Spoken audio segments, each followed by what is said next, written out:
acted in the past, tortured so badly and hidden from the public eye until we are better. We believe they are still fidgeting. They are either fidgeting with a sick Jamshid Kavuma, so tortured and shot, or they actually killed him and they're trying to hide the fact. But we know that they abducted Jamshid Kavuma. It was captured on camera. We continue to demand for the freedom of Jamshid Kavuma. In a similar way, you also a video of Sheikh Ramadan Yahaya. Sheikh Ramadan Yahaya Mwanje was abducted, like, still missing. It was so painful listening to the mother of a 17-year-old who is missing, and many, many others. Secretary General read them out in English. I'll probably read them out in Uganda. Ladies, thank you for doing exactly what you are elected to do. To all of you leaders, we are elected to represent our people. Stop this nonsense of talking about policy. There's no policy in Uganda that will be implemented. The first policy is to maintain the freedom of our people. Correct. The first policy is to make sure that all Ugandans are human beings. We've been reduced to just demanding to live. We are reduced to demanding for the right to be human beings. Human rights, ladies and gentlemen, means the right to be a human being. We don't have the right to be a human being in Uganda. Look at Segawa Oliwa. Look what they did to this young man. For those of you that never got the pictures of Segawa, that is a young man there. They cut off his fingers. They tortured him so bad, most of it we can't just say it here for the respect of him. So we want never to lead that down. So we want to be human beings. So to you leaders, before you talk about anything else, before you discuss how much money they're going to give to Rocco, before you discuss how much money is going to be stolen and shared with you, before we discuss the increment of the members of parliament or the local government leaders, let us discuss about the liberty and freedom and the human rights of our people. So we salute you, Honorable Francis Zake. I watched with shock Tayebwa trying to stop Honorable Zake from raising the most important issue in the country, abduction. But on the other side, I shouldn't have been shocked, because this very Tayebwa Thomas, on the 28th of August 2020, was filmed torturing an employee of Museven who caught him stealing power. This is the Speaker of Parliament, the so-called Right Honorable Speaker of Parliament. I call him the wrong Honorable Speaker of Parliament. So to you, Mr. Tayebwa, wherever you are, we are not fools. Okay? You can pose off, you can feel so powerful with that stupid colonial wig on your head. But we will tell you that you are being watched, and history will treat you exactly the way you treated Ugandans.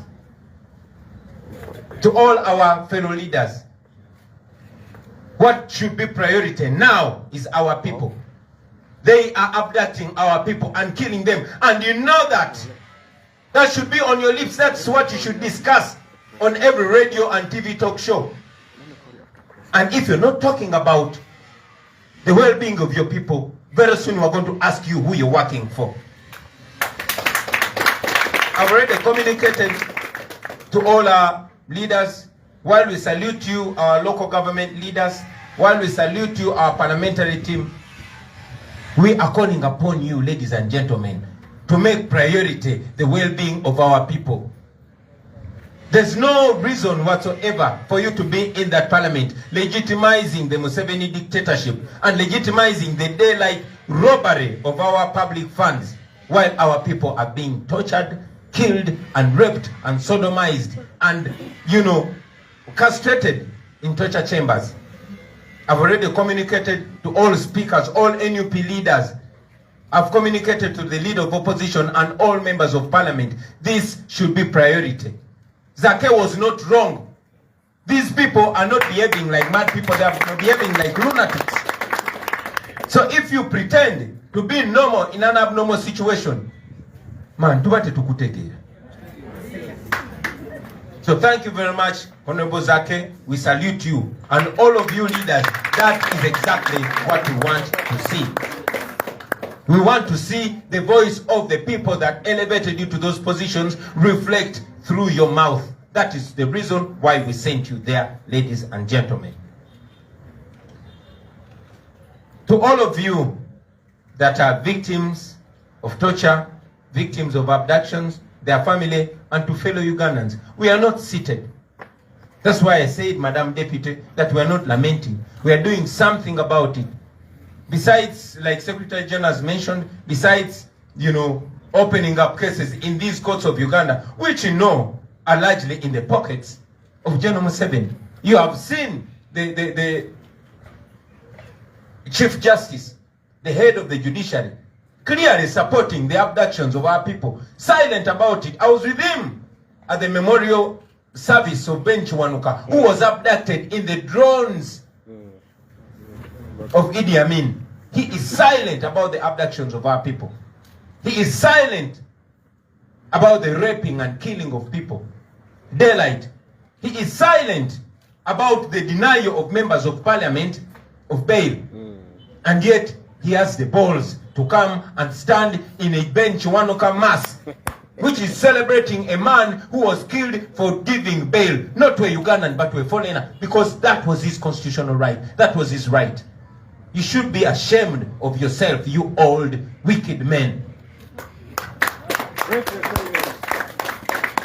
Now, we have gone ahead to seek redress internationally. We have informed you that we've opened cases in all relevant offices. We have petitioned the International Criminal Court against General Museven, his son, and many of his lieutenants that he uses to abduct and kill people. We've also petitioned all necessary embassies and all necessary organizations. We want sanctions against these people. And we are slowly but surely succeeding. It was the work of we, especially our diaspora chapters, to get sanctions against Abel Kandiho, who was the commander of CMI back then. But that's not enough. We have also petitioned, and we are coming after all those other murderers. Murderers like this man called Christopher Damolira, who heads crime intelligence. Damolira, we know you are killing our people. The world knows.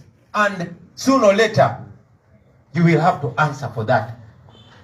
We have put there people like this man who at CMI, James Virunji, the same, criminal organization that Abel Kandiho used to lead. You should know that soon or later, you will pay for this. Whether you kill us or you don't, you cannot finish all of us. Sure. And it's at this time that I want to call upon all of you leaders and citizens, please note down the names of those people that are taking part in the abduction of our people. Mubamani, we know them. Let us pin them out there. Whether we are alive or dead, those that will be there will go for you. This is recorded. And at one time, there's going to be a time for redress.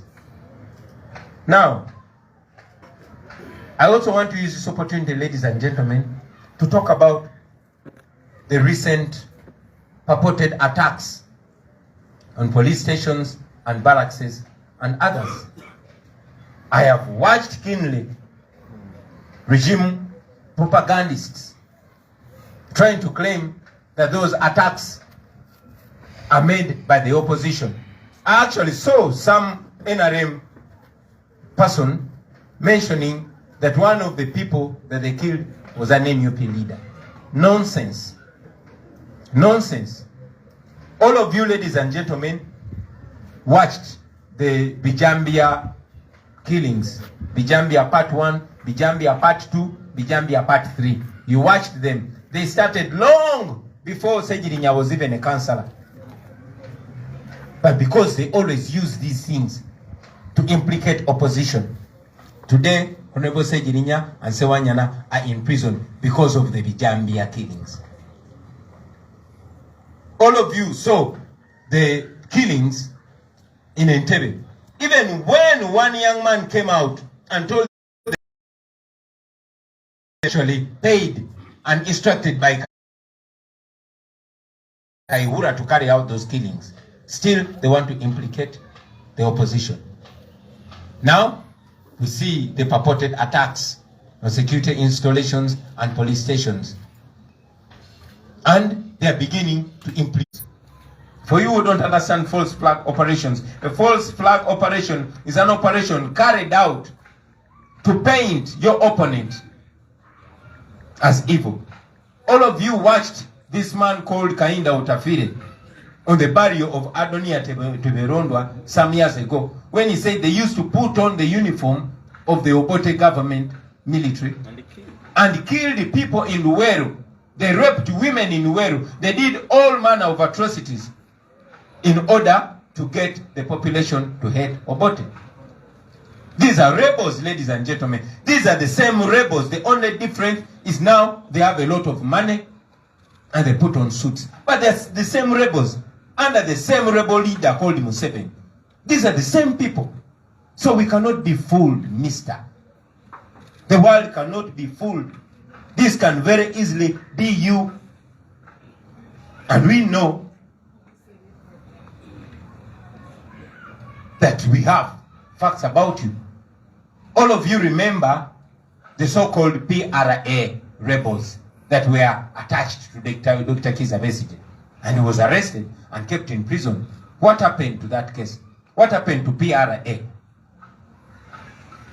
We are watching you. You can put all that nonsense on us, but we are telling you, one, we are non-violent because we don't believe in violence like you murderers. But number two, we are unequivocal about our mission. Our mission is to remove you, Museveni, from power using constitutional and peaceful means. Munzikirize njogere ku Luganda basebo ne banyama.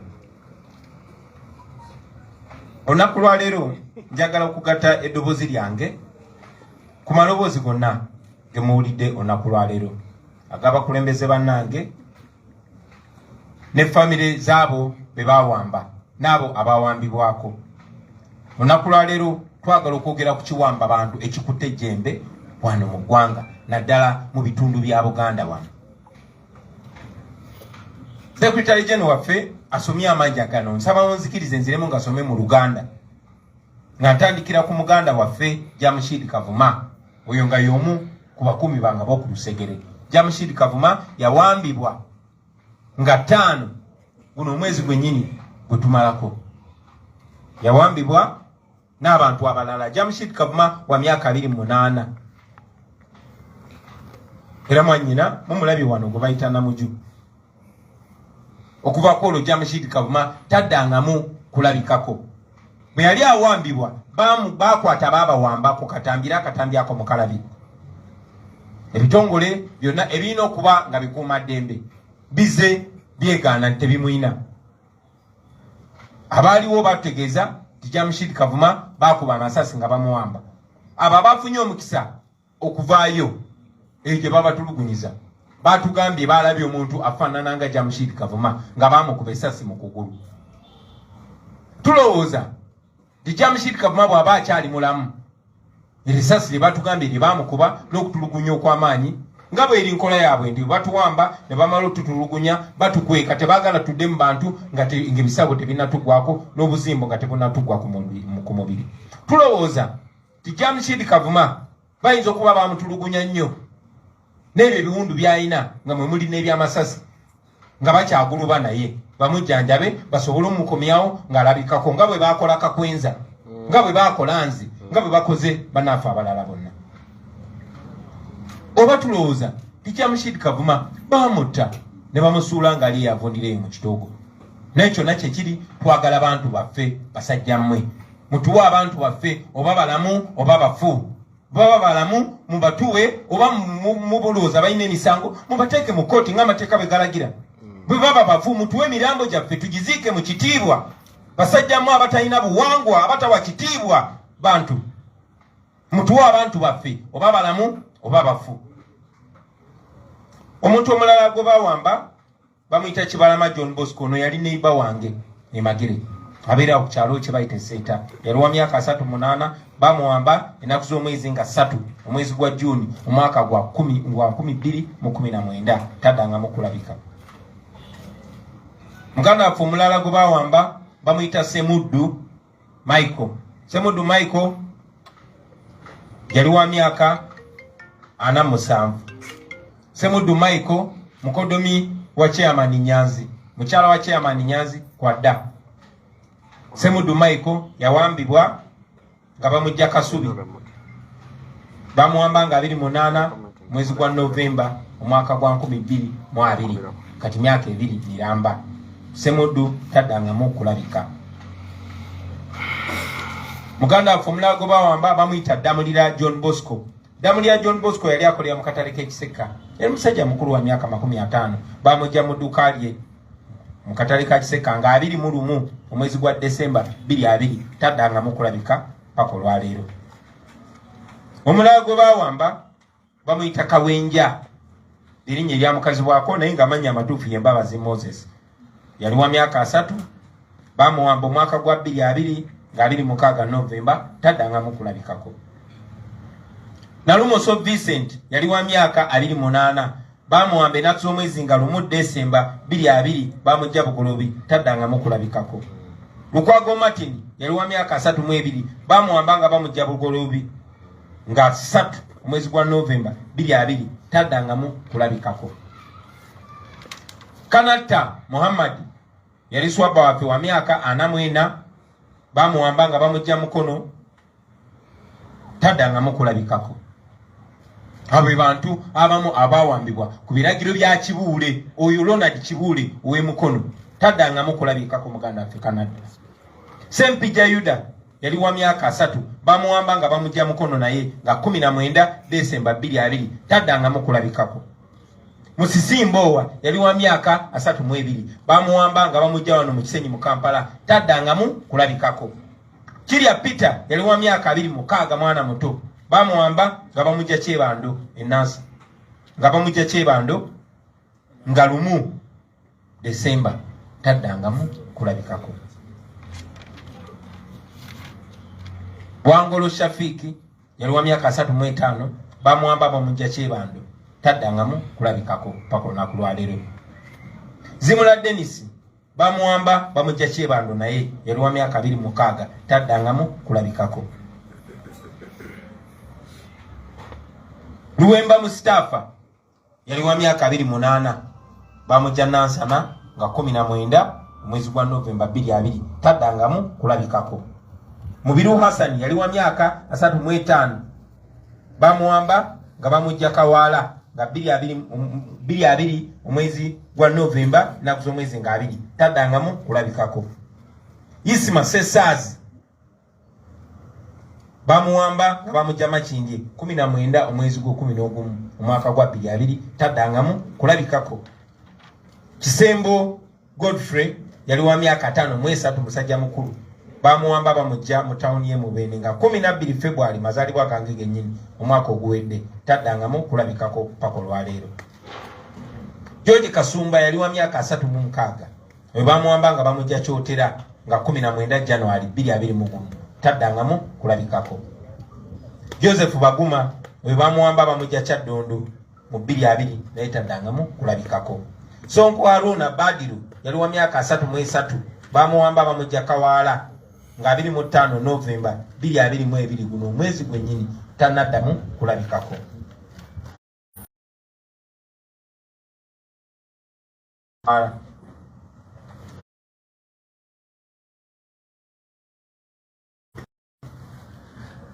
Abudu Bayani Babu naye bamujje Kawaala bamuwambye ngazi bamuyita namba zira Sauda kulabikako.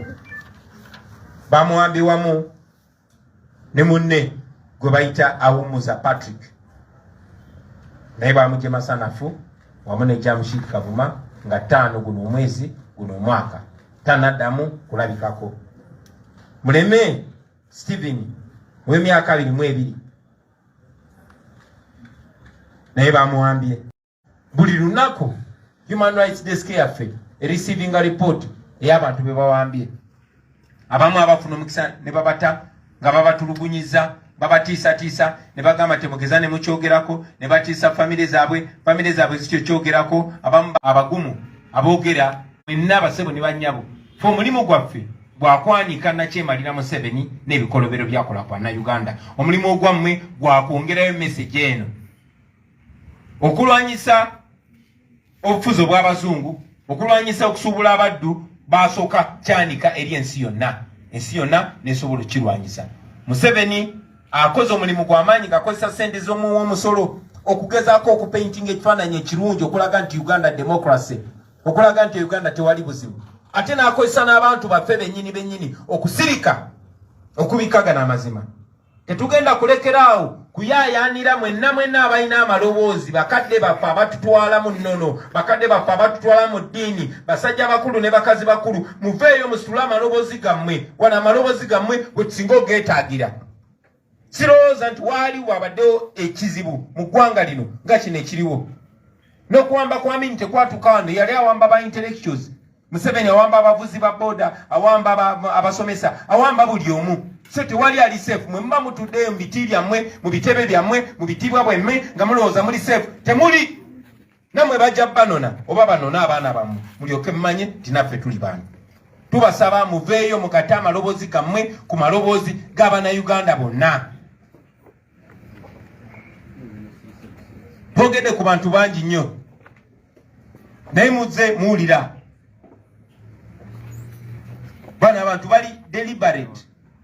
Ojja kugenderera bawambye abasiraamu bangi nnyo nga ne gwe nnyambadde kati ono Sheikh Mwanje nga naye musajja musiraamu.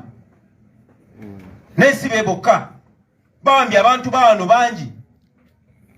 Naye si be bokka n'amannya ag'Abannayuganda malala mangi nnyo omugawulidde. So nobody is safe. Gwe olowooza nti bawamba bali tebannantuukako kansirike bajja kutuukako naye banaakutuukirako bonna bajja kuba bamazeewo nga tewali agenda kukubira nduulu sebo oba nnyabo. Njagala mu mbeera emu okwebaza munneebaza ey'enjawulo muganda waffe Honorable Francis Zaake yonna gy'oli nkwebaza, tukwebaza, Uganda ekwebaza. Webale kozesa floor ya parliament kwogera mazima. Parliament ebadde egenda etama abantu. Mwalondebwa kwogerera abantu, mwalondera kusitula ddoboozi ly'abantu. Abantu bamwe ababalonda babawamba, babatemula, babakolako ebikolobero eby'enjawulo. Yemmwe be bayinanga eddoboozi musobola okwogerera abantu bammwe. So tukwebaza Honorable Zaake ne babaka banno aba parliament. Era na communicating zedda ne bakulembeze bannaffe si mu parliament yokka wabula ne mu local government ne walala yonna. Omulama omukulu mwenna abakulembeze ba NUP gwe mulina okubeerako. Nkiddamu mwenna abakulembeze ba NUP omulama omukulu gwe mulina okubeerako gw'obulamu bw'abantu bammwe. Bring back our people. Bring back our people. Bring back our people. Bring back our people. Tetugasibwa kubalabanga muteesa ku sente meka zina kuwebwa abaloko. Sente meka ze mulina okuwa Museveni ne classified budget gye tutamanya kyekola. Sente meka ze mulina okweyongeza. Wakati mu kuteesa ebyo byonna twagala mukulembeze ky'abantu bammwe. Wano Uganda bagenze batukendeeza nti tetukyakayanira nguudo nnungi, tetukyakayanira services nnungi, tetukyakayanira amateeka malungi. Tukayana kubeera abantu. Twagala kubeera abantu mu nsi yaffe. We want to be human beings. So bannange, bakulembeze bannange, twagala nnyo okuwulira ng'eddoboozi lyammwe oba muli mu parliament, oba muli mu council, oba muli ku radio, oba muli ku TV. Twagala kulya ng'eddoboozi lyammwe likozesebwa okuyamba abantu bammwe okusigala nga balamu, okusigala nga balina enjala zaabwe, okusigala nga balina amaaso gaabwe, nga balina eddembe lyabwe. Twagala bano bamaama babeere nga banoonya school fees z'abaana baabwe. So si kujja wano okaaba nti mumuwe omwana we ow'emyaka 17 nammwe mulina abaana. Twagala kulira ng'eddoboozi lyammwe lisosowoza kubeerawo kw'abantu. Uganda tenaba kufuna kizibu nga kyeyina olunaku lwa leero. era mmwe betuyina twagala nnyo okulya eddoboozi lyammwe nga likulembeza kubeerawo kw'abantu bammwe nga mubanja bantu baffe abawambiddwa mu bumenyi bw'amateeka. Bwe mutakola bwe mutyo abantu bajja kutandika okwebuuza bimukolera, bajja kutandika okwebuuza oba ddala be baabalonda. Nalabye Honorable Zaake bwe yabadde ayogera ku nsonga y'abantu baffe abawambiddwa abakyagenda maaso okuwambibwa, ng'omumpembe Thomas Tayebwa gwe muyita Right Honorable Speaker of Parliament ng'ali mu kiwiigi kye kyatamanyi nakyo kitegeeza, ng'ayimiriza Zaake aleme kwogera ku nsonga nkulu, era namuyita Katemba. Kati balowooza nti wano balowooza Sheikh Yahaya gyali ali mu Katemba, balowooza bano bonna abawambiddwa bali mu Katemba. Bano bamaama mulowooza amaziga beekabya bwekabya, mulowooza Sekawe yeejjamu enjala. Kyewuunyisa naye ate tekirina twewuunyisa nnyo, kuba oyo omwami yennyini Tayebwa Thomas yennyini yakwatibwa ku katambi nga 28 omwezi gw'omunaana omwaka gwa 2020 ng'atulugunya omukozi w'amasannyalaze kubanga yamukwata ng'abba amasannyalaze n'agaswitchinga off ng'amukuba kibooko. Akatambi ako mwenna mwakalaba. So tekyewuunyisa kuba nti abo abatemu abatulugunyi b'abantu, kati bw'obanga omutulugunyi bw'abantu gwe ba elevatinze ne bamuteeka mu kifo ky'obwa sipiika, kikyosuubira. Njagala obbasaba abaganda abaffe mwenna abatukiikirira nti twagala kulaba nga muyimusa ddoboozi ly'abantu baffe. Temutubulira nonsense wa decorum, temutubulira nonsense wa kubeera mpisa.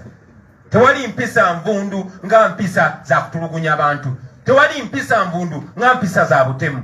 Kati gwe bw'oŋŋamba nti omuntu aganye okuwuliriza nonsense wa Tayebwa n'asigala nga ali ku mulamwa gw'abantu be, oyo abeera abayambi, abeera tuyambi, yabeera omukulembeze omutuufu, yabeera asula eddoboozi lyaffe ettuufu kye twagala okuwulira nammwe eri abakulembeze monna, si mu paliamenti yokka wabula ne mu kanso zonna zonna. Mwena abakulembeze mbakubira omulanga, abakulembera ne be bakulembera, ekyo kye muba mukulembeza abasebo ne bannyabo. Muwe bannaffe obukulembeze. Muzikirize mbabuulire nti tetuze jasi kuba bukubi ndulu tukomaawo. Secretary General waffe akyogeddeko nti emisango mingi gye twagulawo mu makooti ga wano, naye nga bwe mmanyi nti amakooti ga wano gonna gali mu nsawo ya Nakyemalira Museveni. Ensonga lwaki ne Ssaabalamuzi Obunyiddolo tayogera ku kuzalawa nfuga y'amateeka, tayogera ku kiwamba abantu. Twali naye juzi nga tujjukira Ben Kiwanuka. Ben Kiwanuka yawambibwa abasajja ba Amini mu drone ez'ebiseera ebyo n'atemulwa olunaku lwa leero muzira.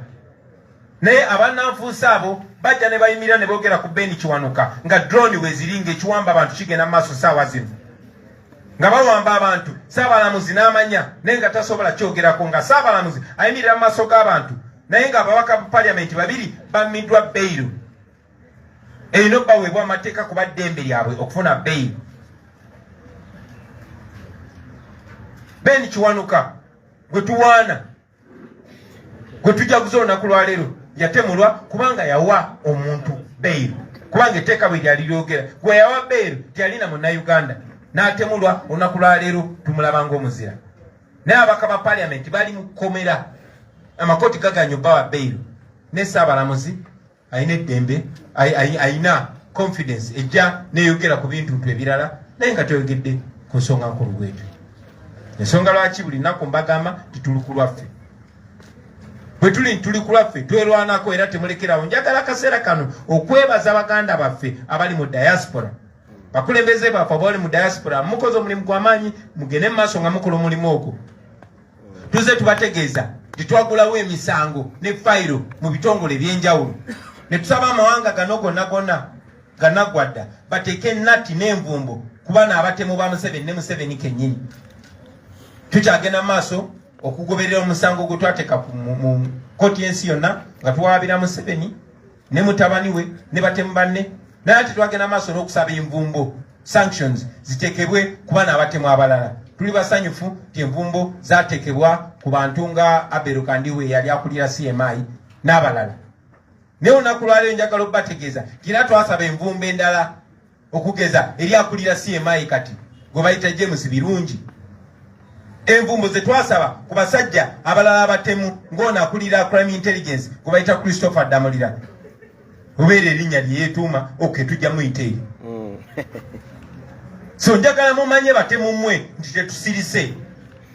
Njagala mmanye nti ensi ebamanyi. Era njagala mmanye nti ebikolobero bye mukola ku Bannayuganda olunaku lugenda kukya mujja bisasulira. Mujja kuyimirira mu kaguli ng'ensi ebalaba mubitebye. Ekyo mubeere nga mukimanyi kuba buli kikolobero ky'okola okikola nga ggwe and you're being recorded. Munzikirize basebo ne banyabo njogere ne ku nsonga eno. Gye buyise muze mulaba okulumbagana oba kye bayise okulumbagana nga balumba zi poliisi nga balumba nti awali abasirikale n'ebirala. Bino si bipya naye ffe tulowooza nti kino kiwaani. Tulowooza nti bino byonna bikolwa bya gavumenti ya Museveni kuba ffe abamu abatutte obudde ne tustadinga gavumenti ya Museveni kubanga bayeekera ne kati bakyali bayeekera. Ye badde nge mwalaba ettemu eryali ng'entebe nga bakwata bakana bw'ebityo. Tetwafuna lipooti yonna. N'olunaku olumu omulenzi yavaayo n'agamba poliisi yali yabagula ng'era yabawa ssente okukola ebikolobero bw'ebityo. Ne bamusirisa tetwamanya gye kyazikirira. So n'olunaku lwaleero basebonye manyabo temwewuunya nga gavumenti ya Museveni evuddeyo n'ekwata Kyagulanyi oba Derek Nyeko oba Kabuye oba Lubongoya oba Nyanzi oba omu ku bakulembeze betuli nabo ne bagamba tulina akakwate ne Joseph Kony oba tulina akakwate ne ADF ne bwe baba bali batandika ffe tetunamera manyi. So temwewuunya naye njagala bamanye nti tubamanyi. Njagala bamanye tubamanyi era tugende maaso n'obalabisa kubanga okubalabisa kyekyamaanyi kye tulinawo. Njagala obbazaamu amaanyi basebo ne bannyabo abali wano nti buli nakyemalira bw'abanga n'atera okugenda bino byolaba. Buno bwonna bubonero obulaga nti nakyemalira anaatera okuggwa. Temuggwamu maanyi. Temulekerawo kuyaayaanira ddembe lyaffe. Temulekerawo kulwanyisa Fugabbi. Temulekerawo kulwanyisa butemu. Oluvannyuma lwa byonna tujja kuwangula. Tukimekize clear, twongere kimekinga clear. Tiwadde tetukkiriza mu butemu nga bo. Wadde tetukkiriza mu kuyiwa musaayi nga bo. Ne mission yaffe eri clear ya kujjako nakyemalira ne babbi banne ate nga tujja kyutuukiriza nga Mukama ye mubeezi waffe. N'obugambo obwo nsaba okusaasira n'okuyimirira awamu ne famire zaabo abawambibwa. Mwebale kuba bagumu okulwanirira abantu bammwe. Tetusobola kikola nga tuli ffekka. Guno omulimu si gwa bannabyabufuzi oba abakulembeze bokka wabula gwa buli omu. Amini ye wawambanga ba intellectuals be yali yeeralikira omujja ku bukulembeze. Yawambanga ba politicians, yawambanga ba doctors. Museveni awamba buli omu, oba oli mufumbi wa mmere, oba oli lawyer, oba oli doctor, oba oli wa boda boda. Museveni mulabewo. So tulina kukolera wamu ne tulwanyisa nakyemalira ono ne tumuggyako. Mwebale nnyo mwebale ddala kumpuliza abasebo ne bannyabo. Mukama abampera omukisa. People power. Our power. Our power. People power.